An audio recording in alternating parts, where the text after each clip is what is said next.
Saudara di tata usaha ya, sebagai tata usaha ya. Iya. Setelah saudara, selama saudara sebagai tata usaha, Ya. ada pernah tidak ada masalah antara terdakwa dengan Amel atau dengan ada pernah tidak ada permasalahan Iya. antara terdakwa dengan Amel dengan mereka? Saya tidak ada. Tidak ada. Organisasi Dapodik selambat-lambatnya tanggal 31 Agustus tahun ini. Ini sudah sesuai ketentuan Bapak Ibu, kami tidak membuat aturan baru. Data per 31 Agustus ini akan digunakan untuk menetapkan sekolah penerima BOS tahap 3 di 2021 dan seluruh tahap di tahun 2022. Sahabat-sahabat AK, tolong disimak sampai habis biar tidak gagal paham. Jadi fakta, keterangan Danu di persidangan itu, Danu adalah tata usaha, sahabat-sahabat AK. Jadi kita masuk ke ranah pekerjaan Danu gitu, abaikan Danu sebagai keluarga. Di sana ditanya garis besarnya sahabat-sahabat AK, Danu sebagai tata usaha, sahabat-sahabat AK. Apa sih kira-kira fungsi dan tugas tata usaha? Kan seperti itu sebelum kita masuk ke Yosepnya, sahabat-sahabat AK. Tentunya salah satu daripada pekerjaan tata usaha adalah pengelolaan, pengarsipan surat-surat masuk dan keluar, sahabat-sahabat AK. Itu tata usaha, sahabat-sahabat AK. Penyusunan administrasi sekolah, kurikulum, kesiswaan, keguruan, dan sebagainya. Dan banyak, silakan lihat fungsi dan tugas tata usaha tersebut, sahabat-sahabat AK. Jadi menyangkut data-data, sahabat-sahabat AK. Apalagi Danu ini masuk di data Dapodik sebagai operator sekolah. Kan itu sering kita bahas. Dan di sana ditanyakan, apakah Danu sebagai tata usaha pernah mengetahui, kan seperti itu, terdakwa Yosep ada masalah atau katakanlah problem dengan Ibu Tuti dan Amel. Berarti bermasalah ada tidak dengan bendahara sekolah dan bendahara yayasan. Danu mengatakan tidak ada. Kenapa Danu tahu gitu? Karena dia tugas dan fungsinya sebagai tata usaha administrasi tersebut. Ya Yosep memang tidak masuk ke sana, sahabat-sahabat. Ini kan duduk permasalahannya, sahabat-sahabat AK. Makanya AK sering mengatakan, sahabat-sahabat AK terdahulu, ini Juli, Agustus ini bulan krusial bagi usaha sekolah ini, sahabat-sahabat AK. Kenapa? Adanya pelaporan data Dapodik batas air tanggal 31 Agustus, sahabat-sahabat AK. Terjadinya kasus Rajapati tanggal 18 Agustus.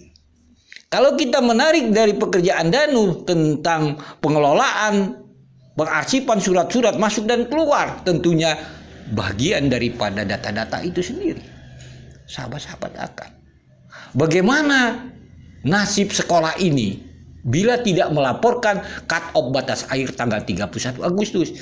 Tentunya mereka tidak akan mendapatkan uang dana BOS untuk tahap 3 tahun 2021 dan tahun 2022.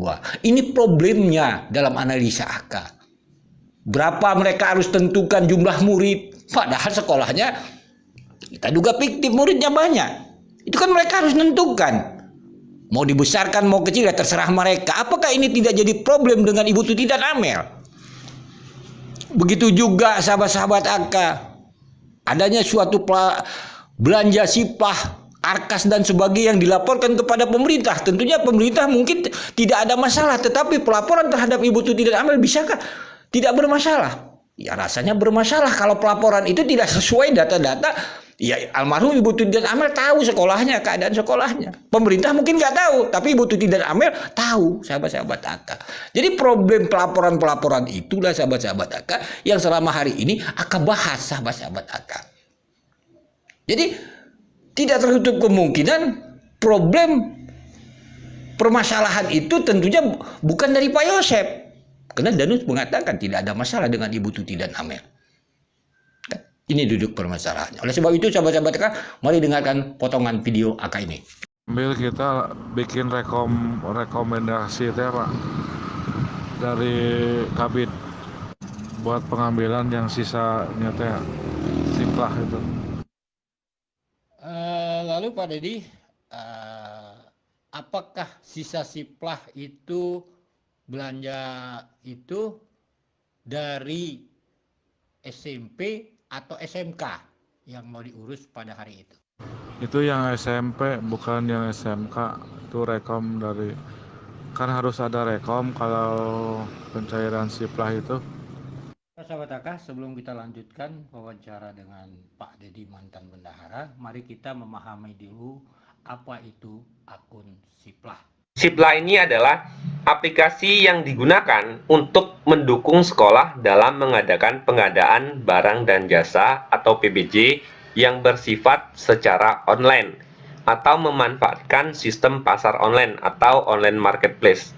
Jadi teman-teman bisa melakukan transaksi menggunakan bantuan operasional sekolah melalui aplikasi Siplah. Nah, sekedar informasi, aplikasi Siplah ini adalah aplikasi yang terintegrasi dengan data Dapodik.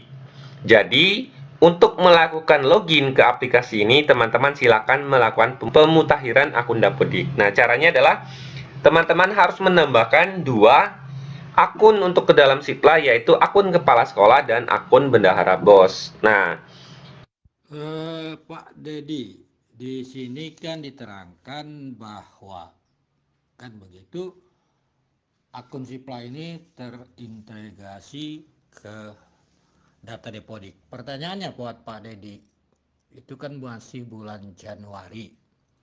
Apakah Pak Dedi sudah terdata di data Dapodik sebagai bendahara BOS? Gitu.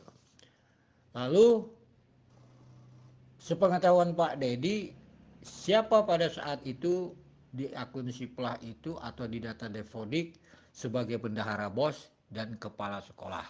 Itu Pak Dedi. Karena kita ingin tahu kenapa orang yayasan yang mengurus tentang sekolah akun Siplah. Begitu Pak Dedi. Tolong dijawab sesingkat-singkatnya Pak Dedi. Belum masuk Pak, kalau itu kepala sekolahnya masih Pak Dadang Wahyudin yang dulu keluar itu. Kalau bendaharanya siapa Pak Ded? Amel Pak. Kalau SMK itu Dapodiknya masih Wahyu sama Amel. Begini Pak Dedi, singkat sajalah gitu. Apakah Pak Dedi pernah memegang akun-akun itu? Kan begitu. Siapa yang memegang akun-akun itu? Gitu, baik itu akun Dapodik maupun akun Siplah, sepengetahuan Pak Dedi. Yoris Pak. Kalau terjadi sahabat-sahabat AKA, kita mengkaji sebelum almarhum Ibu Tuti dan Amelia meninggal. Berarti di bulan Juli dan Agustus itu memang bulan-bulan penuh krusial untuk dunia pendidikan. Karena di bulan Mei itu penerimaan kelulusan, lalu bulan Juni Juli itu penerimaan murid baru, lalu di bulan Juli tersebut tahun ajaran baru. Setelah tahun ajaran baru akan ada yang namanya pelaporan Dapodik paling lama tanggal 31 Agustus, sahabat-sahabat AKA. Pelaporan itu melalui apa? Kalau keterangan dari Pak Yosef mempertanyakan laptop untuk Dapodik, berarti melalui laptop.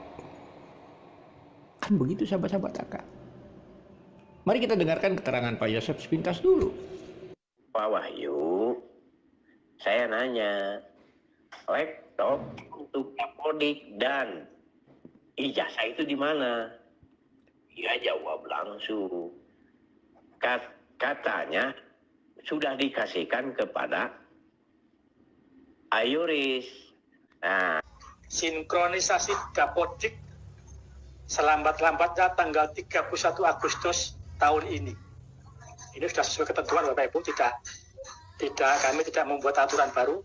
Data per 31 Agustus ini akan digunakan untuk menetapkan sekolah penerima BOS tahap 3 di 2021 dan seluruh tahap di tahun 2022. Kita memahaminya, memang di bulan Juli dan Agustus itu sangat-sangat krusial, sangat-sangat bekerja keras bagi para istilahnya bendahara. Kan begitu, harus melaporkan keuangan, uang sekolah untuk BOS, apa saja yang dipakai, jumlah murid, karena tahun ajaran baru. Kan begitu. Efeknya adalah pendapatan untuk yayasan. Contoh, karena saudara Dedi mengatakan jumlah murid pada saat dia masuk berkurang. Kalau nggak salah SMP 146, SMK 153. Kalau tidak salah, ya 300 kurang 1. Sedangkan sebelumnya hampir 400 lebih, berarti nyusut 100 lebih. Lalu kita masih mengingat Pak Yosef mengatakan ada ijazah. Masih sama Wahyu. Ijazah siapa itu?